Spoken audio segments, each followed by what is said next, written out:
Pas pada saat kita melangkah mungkin sejauh 500 meter itu pikiran saya sudah mulai kacau, sudah mulai aneh gitu kan. Loh, kok pendakian kali ini saya kok serasa membawa eh, mayat gitu kan. Sebentar. Maksudnya bawahnya? Pokoknya saya seperti membawa mayat gitu kan. Cuma saya cuek aja gitu kan. Sampai merinding nih mas. Ya Allah. Kok pendakian kali ini saya seperti membawa mayat tuh kan. Udah wes, kita akhirnya berhenti di salah satu batas perumahan penduduk gitu. The white zone is for immediate.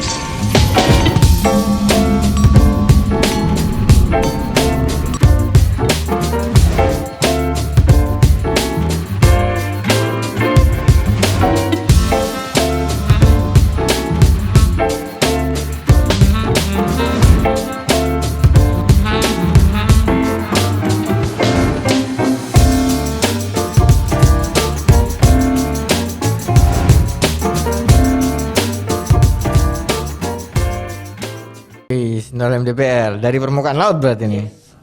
Oke dah. Laut. Baik, Mas Weli, kenapa pilih Gunung Ringgit?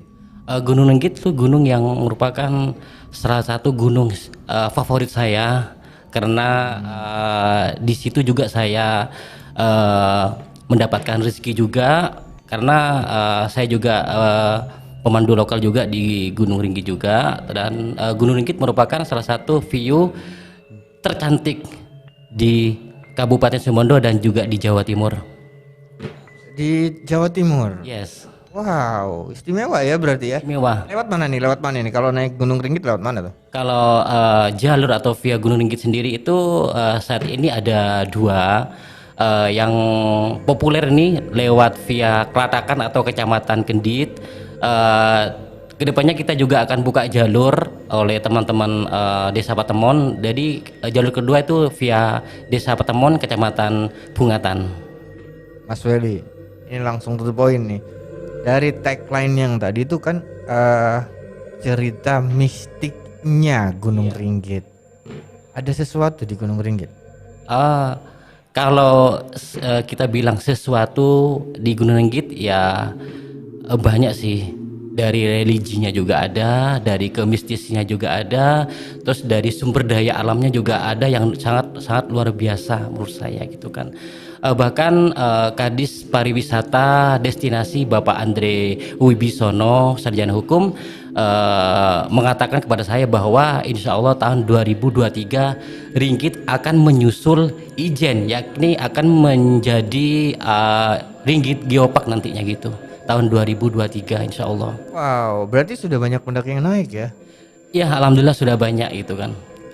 Dan saat ini alhamdulillah berhubung pandemi sudah rada longgar dan turis mancanegara juga diperbolehkan ke Indonesia. Dan di sini saya juga berusaha bagaimana menarik perhatian wisatawan mancanegara, pendaki mancanegara untuk berkunjung ke Gunung Ringgit Situbondo. Wow, niat yang mulia tuh. Memajukan Situbondo juga ya biar bisa lebih berjaya tentu. Alhamdulillah. Oke, Mas Weli, balik lagi ke tagline nih. Mistiknya Gunung Ringgit. Mistiknya Gunung Ringgit seperti apa, Mas Weli? Sebagaimana kita ketahui bahwa mistisnya Gunung Ringgit itu saya kira dari beberapa orang yang berpengalaman itu bermacam-macam. Ada yang mengalami situasi seperti ini, ada yang mengalami situasi beda, pokoknya beda-beda dari pengalamannya gitu. Karena prinsipnya gini, gunung boleh sama, jalur boleh sama, trek boleh sama, tapi setiap pendakian yang akan menuju ke suatu gunung itu pasti pengalamannya akan berbeda-beda, jadi tidak akan sama gitu. Sama seperti saya waktu pendakian ke Gunung Ringgit gitu kan. Ada Mas Weli pernah melakukan pendakian Gunung Ringgit berapa kali nih? Naik berapa kali? Kalau apa ya, terhitung dari 2000 kan awal saya pendakian itu 2014. Terus terakhir kemarin waktu pengibaran bendera merah putih 17 Agustus 2021 itu terhitung sekitar 15 kali pendakian gitu kan. Dari 15 kali itu yang paling kena nuansa dan aura mistik yang paling kena tuh ada nggak cerita yang paling kena nih sampai sekarang nih, maksudnya keinget? Aduh, sampai merinding saya, Mas. Sampai merinding ya. Jangan kan sampai Mas, saya di merinding dari tadi Mas. Dari 15 kali pendakian itu hampir 6 kali sih mengalami hal-hal yang sesuatu gitu kan, atau hal-hal mistis. Bahkan pendakian yang ke-15 itu hampir 14 kali itu bukan hampir sih, nyasar gitu kan. Jadi 14 kali itu kita nyasar. Jadi malah pendakian yang pertama itu kita lancar, tidak ada halangan atau tidak nyasar gitu kan. Malah yang kedua kali sampai ke-15 kali itu kita nyasar gitu kan. Kenapa bisa nyasar begitu? Mungkin karena kalau masalah trek saya paham. Terus yang menarik ini Mas, dari beberapa kali pendakian mesti di posisi pendakian ini saya selalu di belakang. Kan ada aturan bagaimana posisi di setiap pendakian. Kalau yang di depan itu posisi navigasi atau seseorang yang mengatur ritme jalannya pendakian. Nah, kalau di belakang itu sweeper. Nah, sweeper ini tugasnya sebagai yang mengcover anggota-anggota sehingga tetap stabil, sehingga tetap diberikan kelancaran di setiap pendakian. Ada juga leader ini yang mengatur jalannya pendakian. Jadi leader ini istilahnya yang menguasai lah gitu kan, yang menguasai daripada pendakian ini. Jadi semua aturan-aturan saat pendakian itu yang mengatur itu leader gitu kan, leader. Tapi di sini yang tugas yang paling berat itu terletak di sweeper, karena di sweeper ini yang paling belakang, dia yang mengcover semua rombongan agar rombongan ini tetap stabil, tetap di jalur ya, dan tidak terpencar dari rombongan itu kan. Jadi kalau misal posisi sweeper yang di belakang ini mentalnya rusak, harus ya di rolling aja itu dah, di tengah di rolling, pokoknya di rolling aja. Apalagi sebentar mentalnya rusak maksudnya gimana tuh? Dalam artian mentalnya ini tidak penakut lah gitu, penakut istilahnya gitu, penakut atau tidak mungkin terlalu peka lah gitu kan. Dia bisa di rolling atau diganti atau diputar-putar aja gitu kan, agar stabil di pendakian gitu kan. Berarti sweeper tuh yang ini ya, yang paling berat ya. Sudah berapa kali jadi sweeper Mas? Kalau sweeper sendiri itu dari 15 kali pendakian itu ya 15 kalinya itu udah sweeper, ditambah lagi dengan yang di Gunung Bidadari yang ada di Kalisari itu sweeper juga posisinya. Terus yang ada di Gunung Lemongan di Lumajang juga sweeper juga pada waktu itu, tapi lebih dominan ke navigasi pada waktu itu. Wow.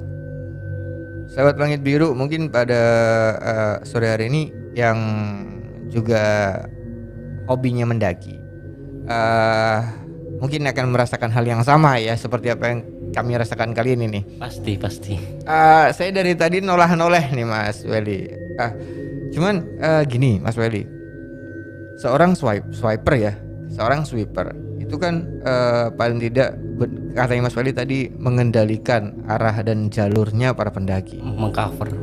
Seandainya nih Mas Welly, atau mungkin begini, Mas Welly pernah ngerasa nggak saat menjadi seorang sweeper, aroma atau aura yang dirasakan Mas Welly saat mengawal teman-teman itu berbeda? Bukan hanya berbeda, tapi lebih ke ini nih, lebih ke mental juga itu kan. Karena dari awal pendakian sampai finish seolah-olah mental saya itu dibuat ciut atau dibuat nyerah itu kan. Padahal saya harus melindungi daripada teman-teman yang melakukan pendakian itu kan. Punya satu cerita nggak yang saat Mas Welly jadi sweeper, tapi ada keganggu misalnya. Ya, kalau bisa dibilang keganggu ya. Diganggu apa keganggu tuh? Iya. Diganggu ya. Ada nggak nih?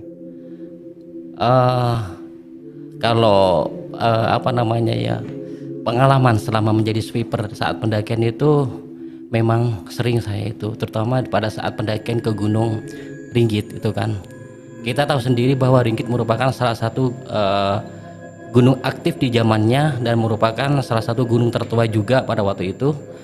Dan ini dari sekian 15 kali pendakian ini saya cerita yang pendakian yang pertama dulu ya. Boleh. Pendakian yang pertama itu pada akhir tahun 2014. Kalau pada saat itu saya membawa rombongan sebanyak kurang lebih 12 orang. 12 orang dan kebanyakan mereka itu apa ya, bocil atau pendaki-pendaki kecil gitu kan. Mereka saya bawa, kita berangkat waktu itu jam 5 pagi kita berangkat, akhirnya nyampe di pos 1 pada waktu itu. Pos 1 jam sekitar jam 7 atau jam setengah 8 waktu itu, soalnya itu agak lama sih. Nah selama perjalanan dari pintu gerbang menuju ke pos 1 itu normal-normal saja, kita tidak mengalami hal-hal yang aneh itu kan.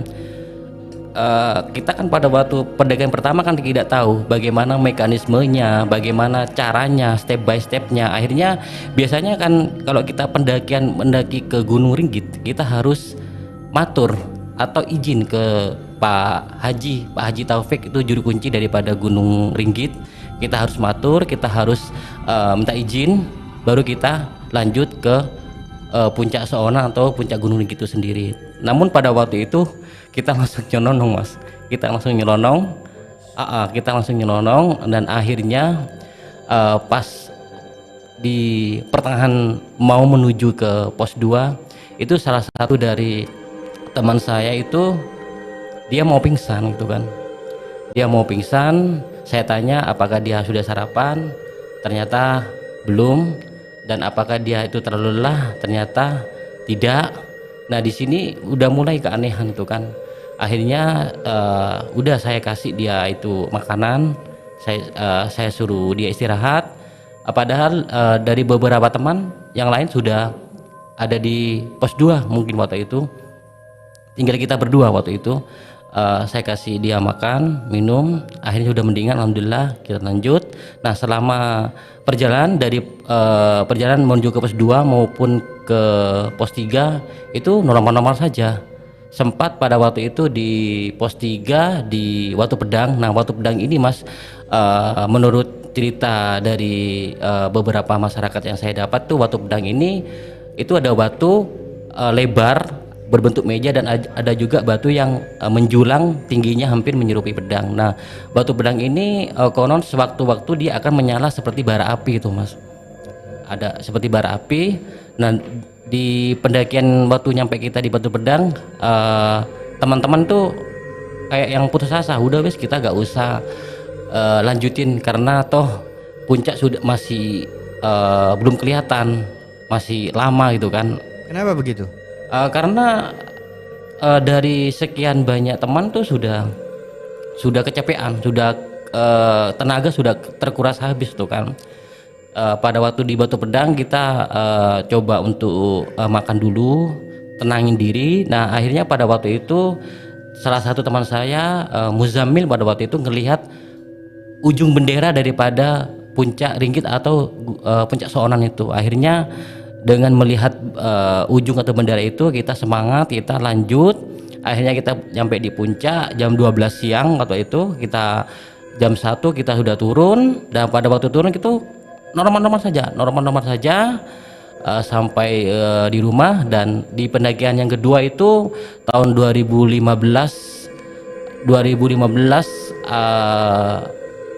akhir mungkin ya, akhir.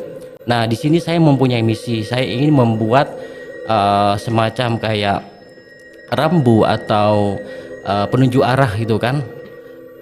Saya waktu itu membuat sebanyak 50 penunjuk arah itu warna kuning sama warna oranye atau jingga, kita pasang pada waktu itu. Nah di sini kejadian mistisnya juga apa ya, tidak terduga sama saya.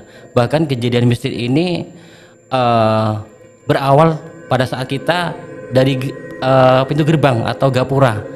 Kan gini kan, kalau kita mau menuju ke Gunung Ringgit kita kan lewat gapura, pas di sebelahnya SDN 4 Kelatakan tuh kan, kita lewat sana. Nah akhirnya, nah di awal-awal pendakian saja waktu yang kedua itu saya tidak mempunyai firasat apa. Pas pada saat kita melangkah mungkin sejauh 500 meter itu pikiran saya sudah mulai kacau, sudah mulai aneh gitu kan.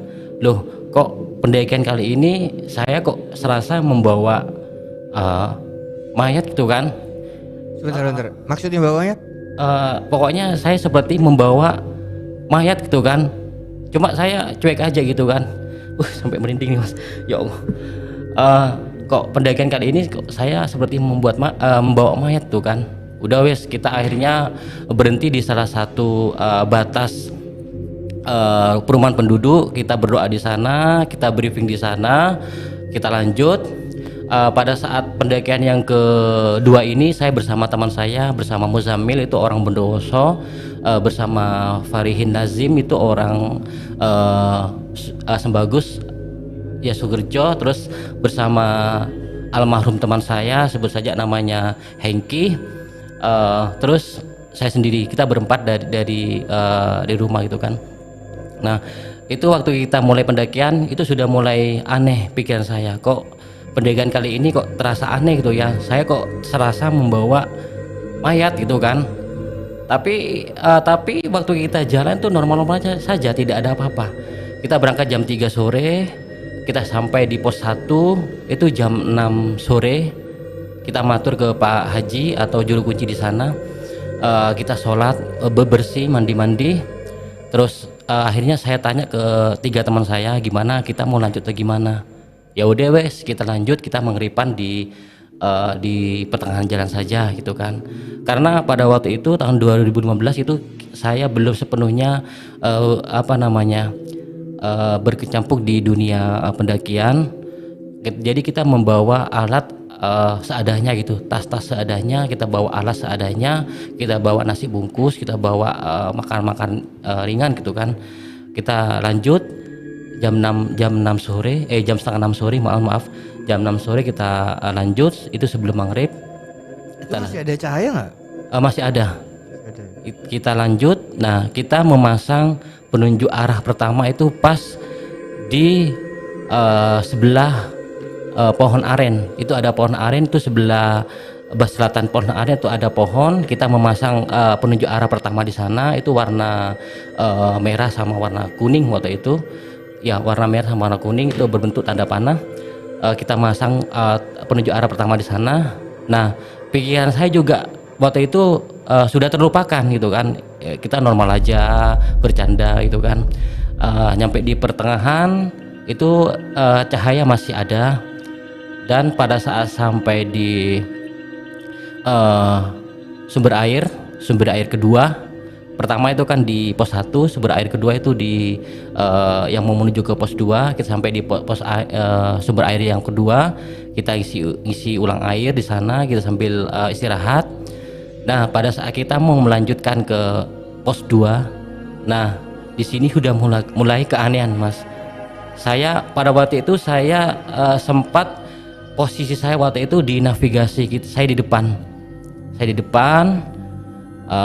Jadi di sumber air ini kan ada 2 jalur kan, jalur ke arah kanan dan jalur arah kiri atau timur itu kan. Saya lewat arah kanan itu lewat barat. Nah, selama kita lewat trek itu, posisi trek pada waktu itu tetap seperti trek biasa gitu kan. Jadi lebar, kita lewat. Lah, kok mungkin di radius 500 meter kok semakin lama trek-nya kok semakin mengecil dan langsung hilang gitu kan. Loh, ini kita nyasar. Nah, padahal kalau kita lihat dari beberapa trek ala Indonesia kan, kalau kita mau mencari trek pendakian di mana di trek itu ada sampah, itu pasti dilewati oleh pendaki kan. Patokan saya waktu itu kayak gitu.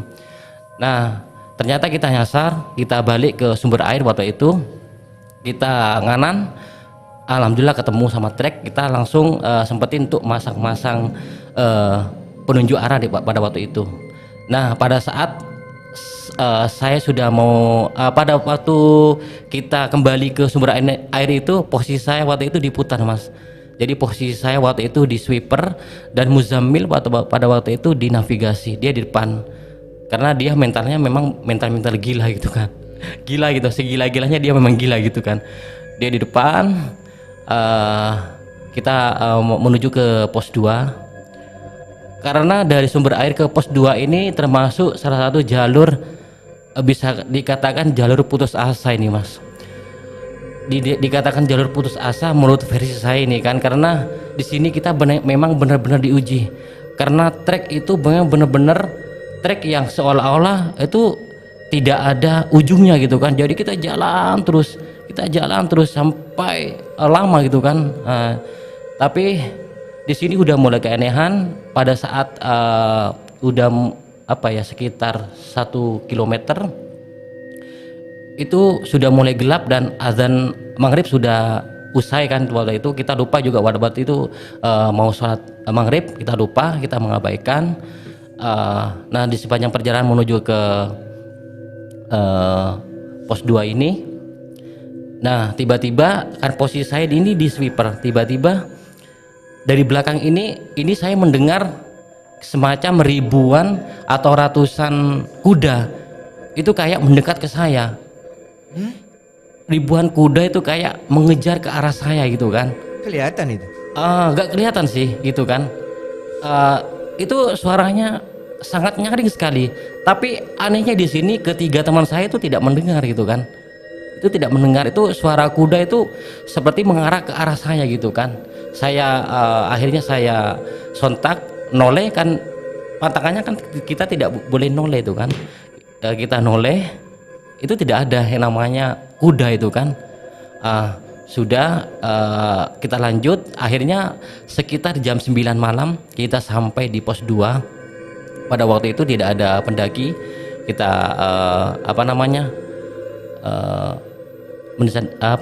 alasnya kita buka alas, kita istirahat, kita makan di sana. Akhirnya selang beberapa jam kemudian itu ada pendaki atau pencinta alam itu dari Besuki datang, rombongan pencinta alam dari Besuki itu datang, itu menghampiri kita. Tapi mereka itu tidak bertegur sapa dengan kita kan, malah dari rombongan pencinta alam ini dia membuat semacam kayak kegaduhan gitu kan di sana di pos 2. Kegaduhan yang bagaimana? Ya dia pokoknya dia itu semacam kayak teriak-teriak, kegaduhan, pokoknya ya. Dia itu membuat keramaian yang membuat saya itu sama teman saya itu tidak nyaman itu kan. Kita tidak nyaman dan akhirnya selang beberapa menit kemudian ada beberapa rombongan itu peziarah itu dari Jember pada waktu itu. Nah pada saat nyampe di pos 2, rombongan peziarah dari Jember ini dia ngomong ke beberapa teman pencinta alam ini. Pada saat dia ngomong kan, pada saat saya mau ke sini itu saya ngelihat ular besar katanya gitu kan. Saya ngelihat ular besar, saya melihat sosok kayak Bagas gitu kan. Bagas apa tuh? Bagas itu babi ganas itu Mas. Oh Bagas ya? Iya Bagas. Dia melihat sosok Bagas, mungkin di pikiran saya, oh mungkin rombongan ini dia urakan gitu kan.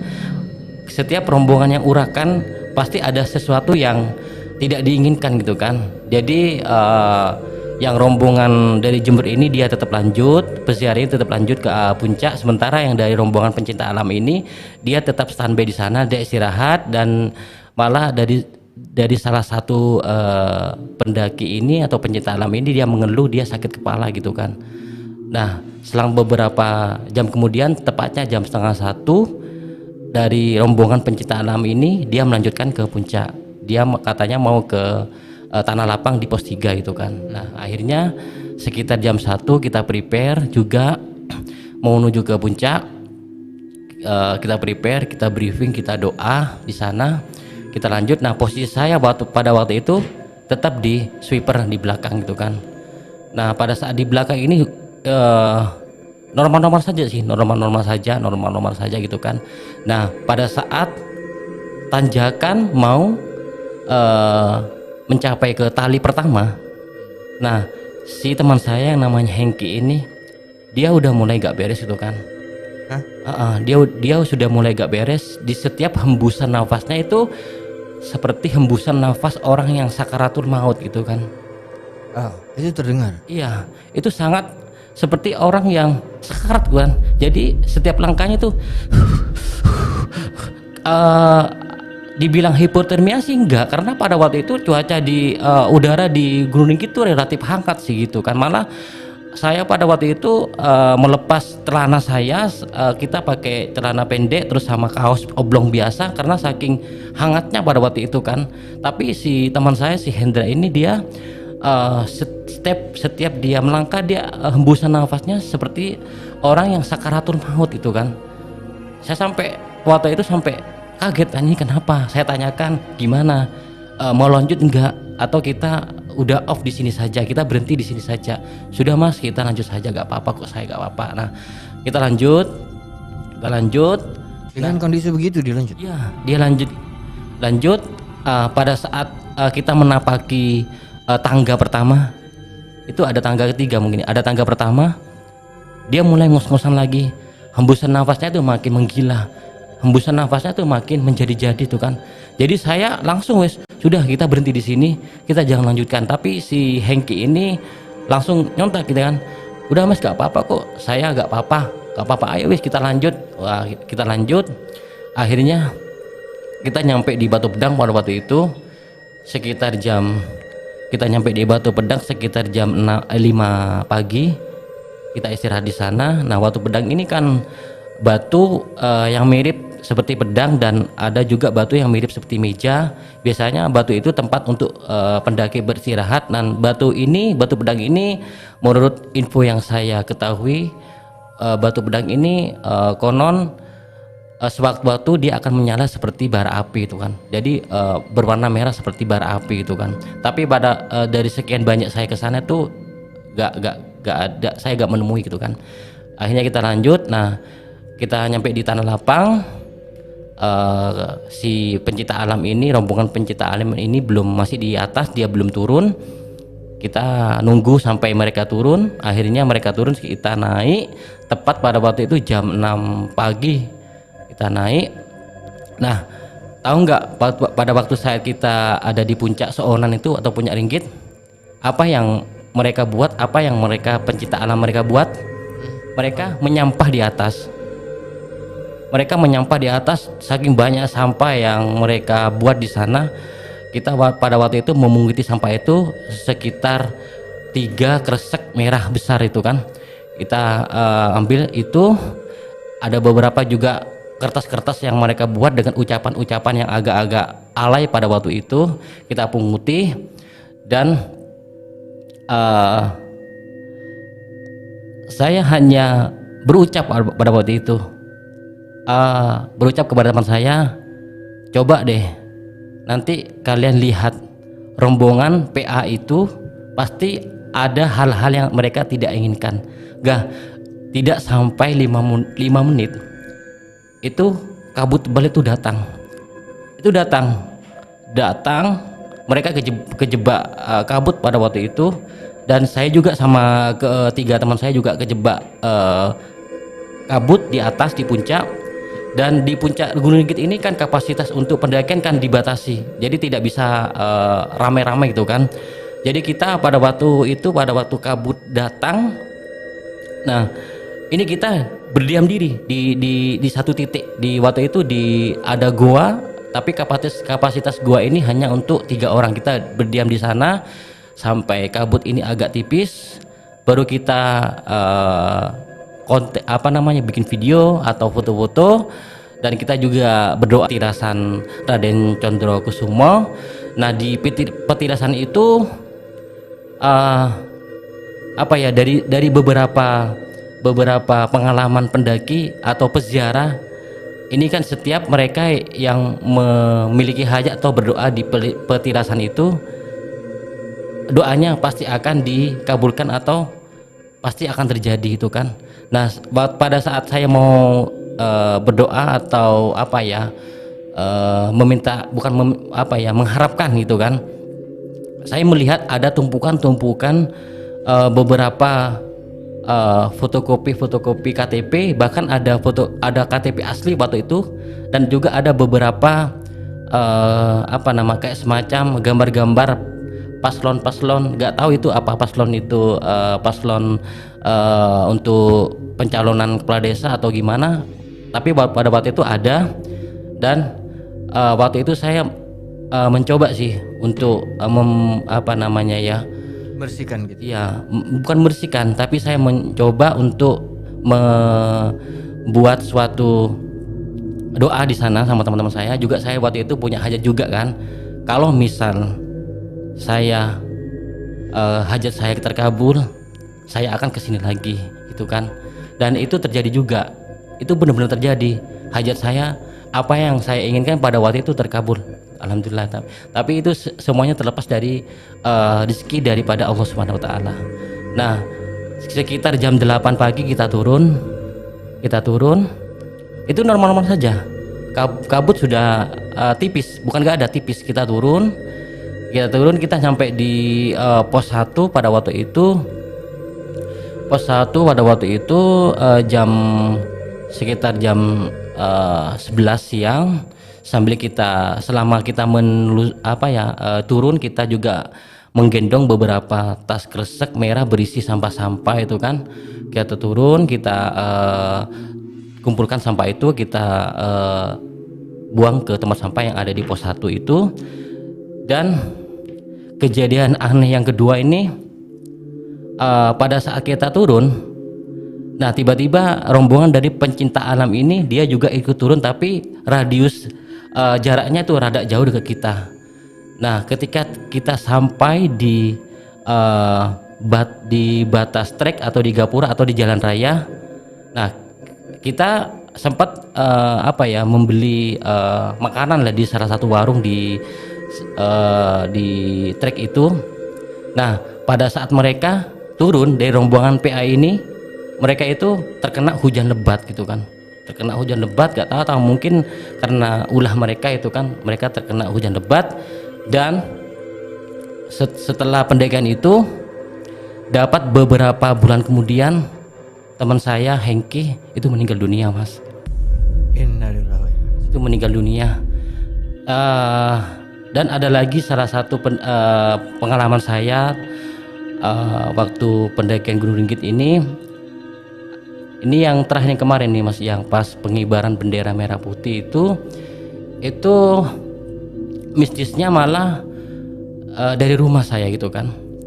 Maksudnya dari rumah? Itu bukan semacam teror sih, cuma semacam firasat tuh kan. Karena pada waktu itu misi saya kan, kita mempunyai misi untuk mengibarkan bendera merah putih di Gunung Kelenang di Alas Tengah. Tapi karena sesuatu hal, jadi kita milih ke Gunung Ringgit pada saat tanggal 17 Agustus waktu itu tahun 2021. Nah, kita berangkat dari rumah sama adik saya itu kan. Pada saat saya berangkat, ini posisi saya pada waktu itu saya sudah udah mulai menaiki sepeda. Saya bonceng kan. Pada saat saya awal menaiki sepeda, tiba-tiba tas gendong saya, tali tas saya itu putus tuh kan. Itu udah pikiran sudah gak enak. Ini kok ada sesuatu hal yang tidak enak gitu kan. Akhirnya saya kembali ke rumah, saya jahit lagi tas saya. Sempat ada kepikiran sih dari adik saya untuk mengganti tasnya di rumah teman saya gitu kan. Dan kita berangkat pada waktu itu jam 8:30. Kita ngumpul di rumahnya Mas Agus pada waktu itu. Dan pada waktu itu pendakian 17 Agustus itu kita ber9 orang. Itu ada adik saya Lukman, ada Mas Agus, ada Mbak Santi, ada Bang Andi juga, terus ada Ansori, terus ada juga dari mahasiswa Polinimah Malang ikut serta pada waktu itu. Kita di sana udah packing, kita juga ada rencana untuk mendirikan plakat di atas puncak. Jadi beberapa hal yang kita bawa pada waktu itu ada semen, kita bawa pasir waktu itu juga, kita bawa besi untuk masang plakat, kita bawa juga ada semacam tulisan-tulisan himbauan pada waktu itu kita bawa juga. Kita berangkat jam 9:30 dari rumahnya Mas Agus sampai di parkiran itu sekitar jam 9:45 malam. Kita parkir di sana, kita briefing dulu, biasa briefing, doa. Nah, posisi pada waktu itu posisi saya sweeper di belakang, di depan itu ada Bang Ansori. Dan pada saat itu Bang Ansori keadaannya lagi tidak enak, dia lagi cedera gitu kan, karena habis bermain futsal gitu kan, dia cedera. Dan di posisi kedua itu ada Mbak Santi. Kita jalan melewati kalau jalur ke Gunung Ringgit ini kan ada 2 jalur lurus kita melewati pipa air, dan jalur kiri atau timur kita melewati jalurnya para petani itu kan.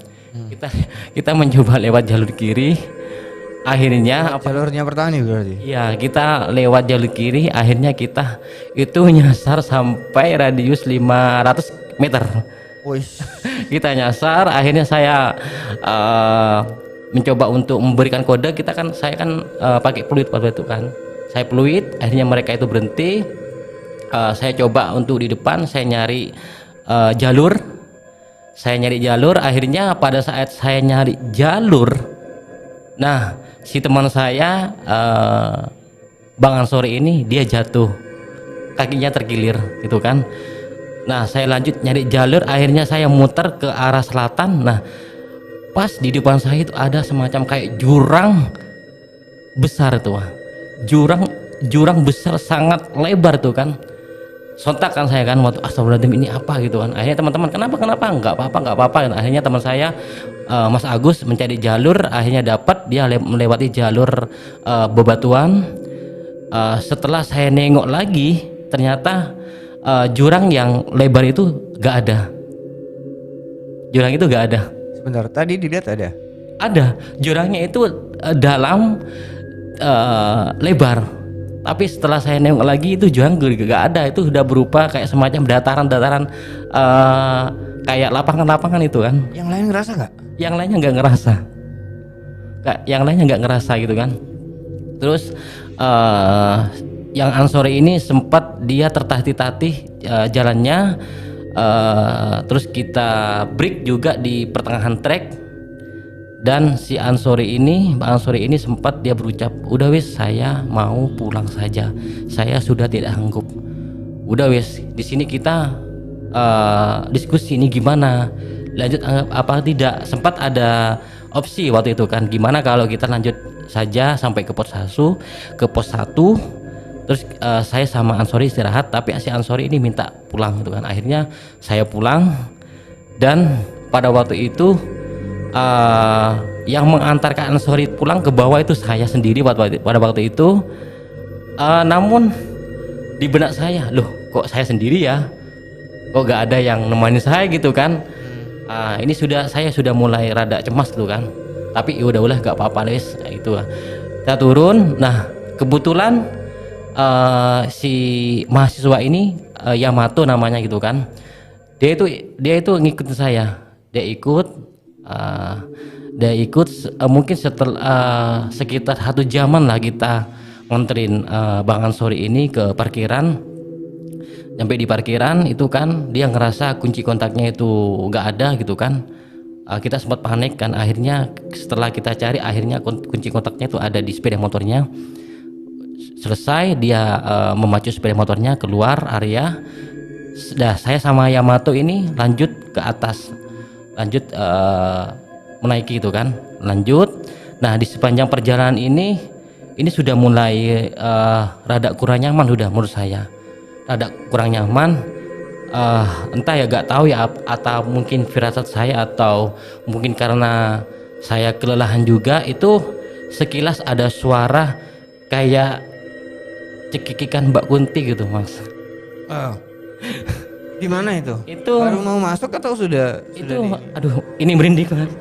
Ini pas kita sampai di jalur pepohonan pohon kayu Palembang atau pohon kayu jiran gitu kan.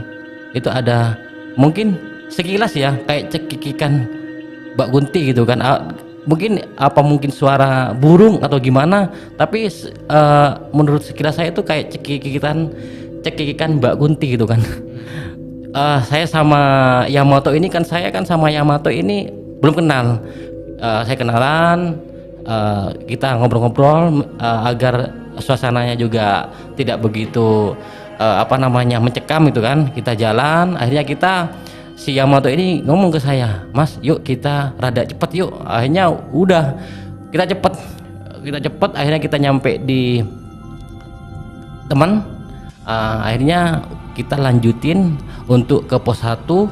Dari awal 9 orang itu kan, itu tinggal 8 orang. Kita jalan dan posisi saya pada waktu itu navigasi di depan. Selama kita jalan itu kan, nah saya melihat raut muka wajah saya, wajah teman saya di belakang itu namanya Rofiki itu kan, dia mukanya super pucat Bang. Dia mukanya super pucat. Saya juga rada was-was juga. Ini kenapa ya. Namun coba ditanya kenapa? Saya tanya, dia juga jawabnya kayak nggak apa-apa, kita coba berhenti ya di depan gitu kan. Nah kita berhenti sebentar, akhirnya rombongan yang lain tuh menghampiri kita langsung jalan gitu kan. Setiap berhenti dia itu kayak yang pucat mukanya itu kan, si Rofiki ini kan. Kita jalan, kok di dalam pikiran saya pendakian kali ini kok terasa aneh gitu kan. Apa mungkin karena ini pendakiannya istimewa gitu, karena bertepatan dengan tanggal 17 Agustus itu kan. Dan kok jalur yang menuju ke pos 1 ini kok gak lama, kok gak sampai gitu kan. Akhirnya alhamdulillah sekitar jam 10 malam, jam 12 malam mohon maaf, itu kita sampai di pos 1. Kondisi di pos 1 pada waktu itu suasananya ramai karena banyak pendaki-pendaki waktu itu kan. Ada beberapa pendaki-pendaki yang mengundurkan diri untuk tidak melanjutkan ke puncak, dia beristirahat di pos 1. Nah kita di sana itu sempat istirahat, kita makan juga, minum, kita bebersih juga di sana. Jam 12 malam kita mau izin ke Pak Haji, tidak memungkinkan Don, karena Pak Haji kan istirahat. Kita kan tidak memungkinkan untuk mengganggu beliau kan gitu kan. Akhirnya tepat jam 2 pagi itu kita melanjutkan ke pos 2. Dan pada waktu itu si Rofiki ini yang mukanya pucat ini, dia sempat berhenti gitu kan. Dia tidak mau melanjutkan ke puncak itu kan, dia mau istirahat di sana. Nah akhirnya saya sendiri juga kasihan kan, ya udah gini aja, tak temui sama saya gitu kan. Lantas si Rofiki ini udah Mas Willy lanjutin sama teman-teman misinya untuk mengibarkan bendera merah putih di sana, misinya untuk membuat plakat di sana, memasang plakat di sana. Akhirnya kita ke sana ke puncak tuh sekitar sudah berkurang jadi 7 orang. Jadi pada waktu itu ada saya, ada Bang Mamat, ada Bang Andi, Mbak Santi, ada Yamato dan adik saya Lukman. Kita jalan, nah di sepanjang trek itu aman-aman aja itu kan. Nah pada saat mau sampai ke mata air 2, sumber air yang kedua, itu tiba-tiba seperti di belakang saya tuh kayak ada yang megang-megang kaki saya gitu kan. Dan ada juga yang melempar-lempar batu ke arah saya gitu kan. Saya sendiri kan termasuk pendaki yang memang sedikit ini ya, respon itu kan. Jadi kalau ada hal-hal yang gak enak langsung saya respon astagfirullahaladzim gitu kan, Allahu Akbar itu kan. Jadi saya respon di sana. Allah Akbar, ada kenapa? Oh nggak apa-apa gitu kan. Kita lanjut akhirnya kita sampai di sumber mata air, kita masang plakat di sana, kita masang penunjuk arah, kita masang semacam kayak nama sumber air di sana. Nah, pada waktu sampai di sumber air itu ada beberapa teman saya termasuk adik saya itu melihat kayak sosok besar itu berwarna hitam itu sedang menggelantung di salah satu pohon di sebelah barat sumber air. Beberapa teman saya termasuk adik saya itu melihat adik saya termasuk beberapa teman itu melihat sosok besar hitam itu menggelantung di pohon, dan akhirnya sosok itu dia seperti jatuh dan suaranya tuh keras. Saking kerasnya itu ada beberapa teman juga ada yang sedikit respon itu, wah apa itu tuh kan. Kelihatan itu. Kelihatan, tapi beberapa teman saya sendiri juga gak kelihatan pada waktu itu, hanya adik saya dan beberapa teman yang kelihatan pada waktu itu. Kita di sana ngisi air, kita juga istirahat di sana. Akhirnya kita melanjutkan ke pos 2. Nah, di sepanjang pos 2 ini tenaga sudah mulai terkumpul lagi, sudah mulai enak, dan adik saya ini rada ngeluh itu kan, karena ngeluhnya dia membawa kayak semacam tongkat yang dari besi, dia juga membawa pasir itu kan. Akhirnya karena saya kasihan, pasirnya saya ambil dan tongkatnya juga dioper ke teman saya Yamato, dioper, dan Bang Andi pada waktu itu juga yang membawa semen juga saya ambil untuk saya taruh di tas saya. Kita lanjut. Nah, selama kita menuju ke pos 2 ini tidak ada hal-hal aneh dan kita lancar-lancar aja. Tepat sekitar jam setengah empat kita sampai di pos 2. Itu di sana ada beberapa pendaki yang lagi istirahat. Nah, belum saya itu duduk nyampe 5 menit, ada salah satu pendaki itu dari Suboh. Pada waktu itu dia manggil saya, "Mas, saya minta tolong." "Loh, kenapa?" "Ini Mas, teman saya ini kerasukan," gitu kan. Ada yang kerasukan? Ada yang kerasukan pada waktu itu, perempuan. Saya bantu pada waktu itu, saya nyari cabai sebagai alternatif. Karena tidak ada cabai pada waktu itu, saya bawa bawang putih, saya oleskan ke kakinya dan ke beberapa anggota badannya. Kita baca-baca doa juga, kita sempat ngaji juga di sana. Dan tahu nggak, pada waktu kita sedang doa, si perempuan yang lagi kesurupan ini dia seperti ditempeli sosok nenek-nenek. Bisa kelihatan kah? Dari ucapannya saja itu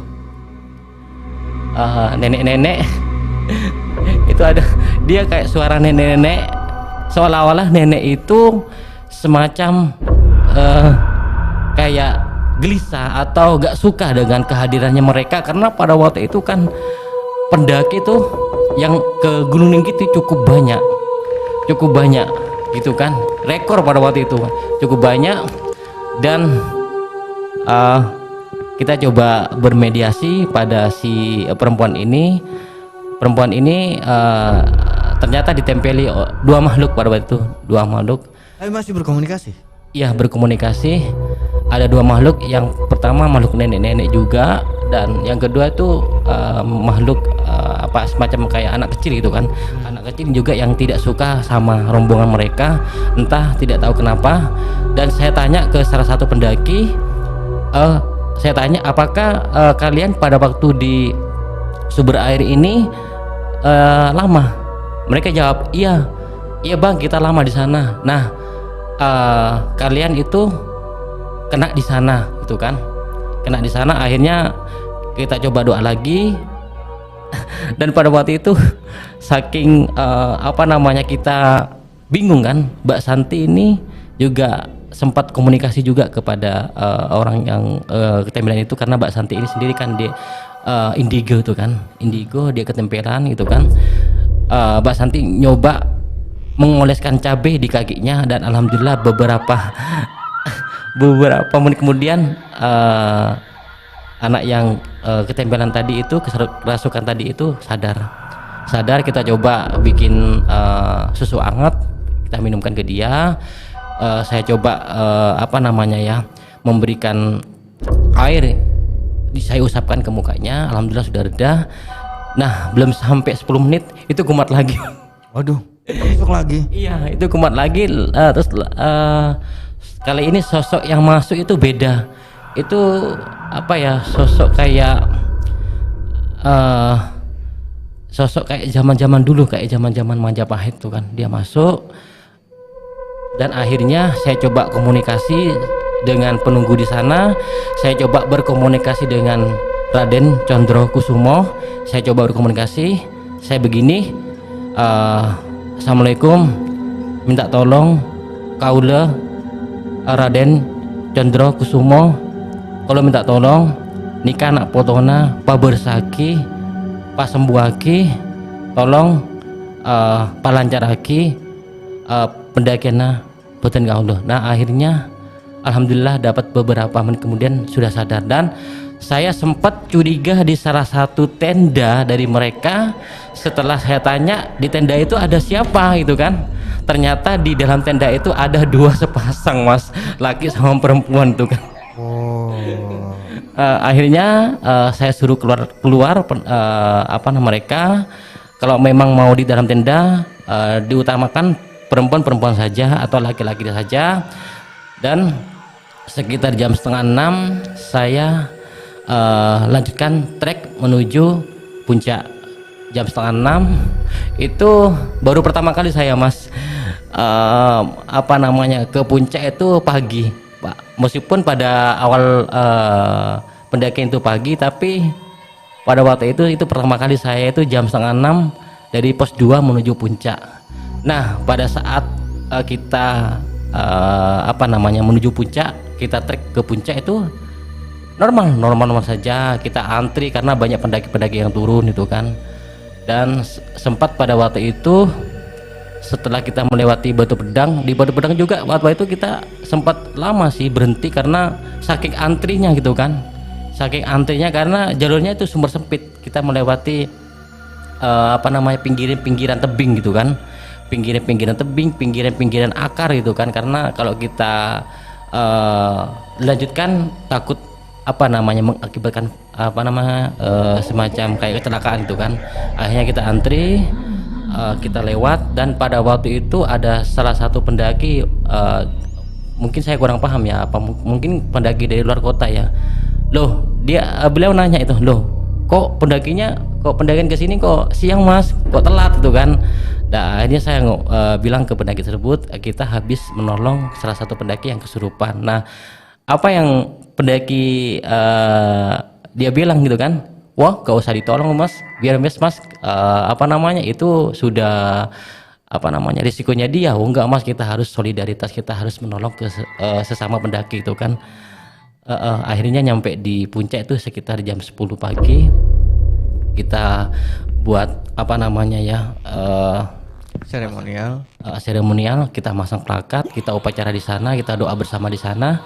Dan akhirnya sekitar jam 1 kita turun, dan alhamdulillah sepanjang kita turun itu tidak ada hal-hal yang tidak diinginkan, tapi imbasnya dapat beberapa hari kemudian itu imbasnya saya itu seperti kurang enak gitu kan, kurang enak badan, dan seolah-olah itu ada sesuatu hal yang mengganjal ke saya. Mungkin itu karena kemarin itu kan saya sampai waktu itu mohon maaf tidak bisa BAB juga itu selama 2 hari. Itu saya badan juga demam juga selama 2 hari. Dan alhamdulillah pada waktu itu sudah mulai baikan, di hari ketiga sudah mulai membaik gitu kan.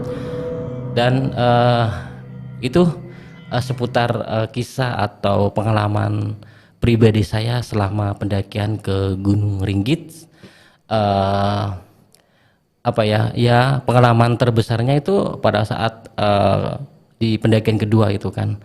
Dan ya pesan saya bagi teman-teman pendaki atau pencinta alam itu kan sebaiknya kalau kita kemana saja, terutama pada saat kita pendakian, kita harus santun, kita harus hormat, kita harus mematuhi aturan-aturan yang ada di sana. Terutama kita harus meminta izin di sana juru kuncinya, menjaga setempat ya. atau di base camp pihak tersebut gitu kan. Karena di Gunung Ringgit ini sendiri untuk pengelolaannya ini kita tidak ada uang simaksi gitu kan, kita langsung saja gitu. Oke. Mas Welly, ceritanya padat banget ya. Sahabat Langit Biru, mungkin yang juga suka mendaki tidak kasat mata ya Mas Welly ya, yang sering ditemui mungkin tidak semuanya melihat, tapi salah satu dari satu tim itu mungkin melihat ya. Iya. Seperti yang Mas Welly bilang tadi, seandainya akan mendaki, baik itu newbie, rookie ataupun pendaki-pendaki baru, hati-hati dan jaga Etika. prosedur ya, jaga etika ya. Dan jangan lupa izinnya yang penting biar tahu kalau ada apa-apa. Mas Welly. Terutama izin orang tua. Izin orang tua Ini tuh. kan kita izin ke orang tua tapi izinnya itu malah melenceng. Saya mau ke rumah ini padahal kita ke pendakian. Itu juga berimbas ke kita nanti gitu kan. Ya, Mas Welly, dari yang tadi yang meninggal itu, Iya. saya ikut berduka ya. Iya. Juga ikut berduka deh. Kira-kira menyimak nggak nih Mas dia Mas? Baik, Langit Biru, terima kasih banyak untuk hari ini. Mudah-mudahan saja kita masih punya banyak cerita lagi dengan Mas Welly. Mas Iya. Welly, terima kasih. Siap. Saya Taman di Langit Biru. Assalamualaikum warahmatullahi wabarakatuh.